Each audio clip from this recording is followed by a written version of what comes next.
তোমার এই অবন্তি নগর আর কত দূর পিতায়, আমি আর চলতে পারছি না পিতায়। ওরে কৃষ্ণ বলরাম, এই তো আমার গুরুদেবের আশ্রম বাবা। তোমরা ডাকো, তোমরা অপেক্ষা করো, আমার গুরুদেবকে আমি ডাকি। গুরুদেব, গুরুদেব। ঠাকুর, কে যেন গুরুদেব গুরুদেব বলে ডাকছে, আমি একটু দেখে আসি। যাও যাও ব্রাহ্মণী যাও। কে বাবা, কে তোমরা? গুরুদেব গুরুদেব বলে ডাকছে, তোমার গুরুদেব পুজো করছে। মাতা প্রণাম তব চরণে। প্রণাম তব চরণে মাতা। কে বাবা তোমরা?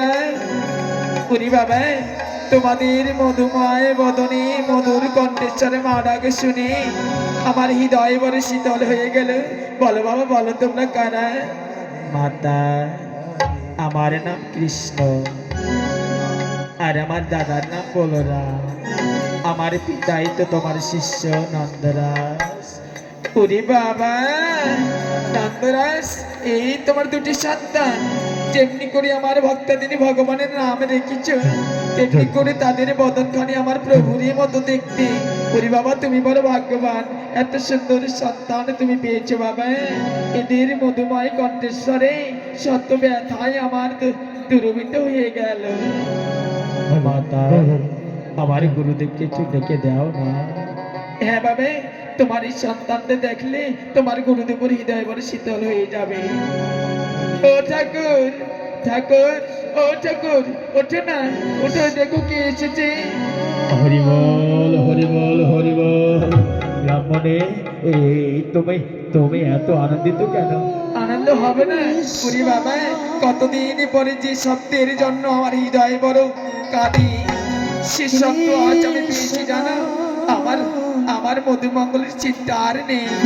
এত সুন্দর ভাবে দুটি সন্তান আমার মামা বলে ডাকলো তোমার শিষ্য নন্দরাজের সন্তান। হরিবল হরিবল হরিবল। নন্দরাজ, ও নন্দরাজ, কেন এসেছো নন্দরাজ? প্রণাম তব চরণে গুরুদেব। প্রণাম তব চরণে গুরুদেব। বাহ, বাহ, বাহ, বাহ, বাহ, বাহ, বাহ, বাহ। এই নন্দরাজ, তোমার এই দুই পুত্র, তোমাদের এই পুত্রের এত গুরু ভক্তি। হরিবল হরিবল হরিবল। এত সুন্দর মধুর কণ্ঠেশ্বরে গুরুদেব বলে চরণে প্রণাম করলো। গুরুদেব, বড় আশা নিয়ে আমি এসেছি গুরুদেব। বলো বলো নন্দরাজ, বলো কি আশা নিয়ে এসেছো?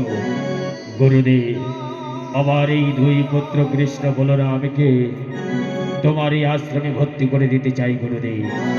তবে বড় আশা গুরুদেব, যতদিন পর্যন্ত তোমার শেষ বিদ্যা পর্যন্ত অর্জন করতে পারবে না, ততদিন পর্যন্ত আমার কৃষ্ণ বলরামকে আমি নন্দালয়ে নিয়ে যাব না।